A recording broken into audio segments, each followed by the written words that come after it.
Ibabalik ko ang kahapon kay aking kapiling pa.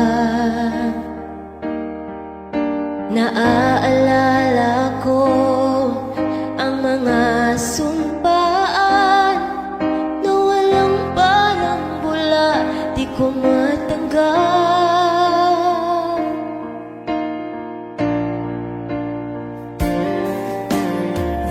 At maging sa aking pagbulong, ika'y laman ang panaginip ko. Hanggang kailan magtitiis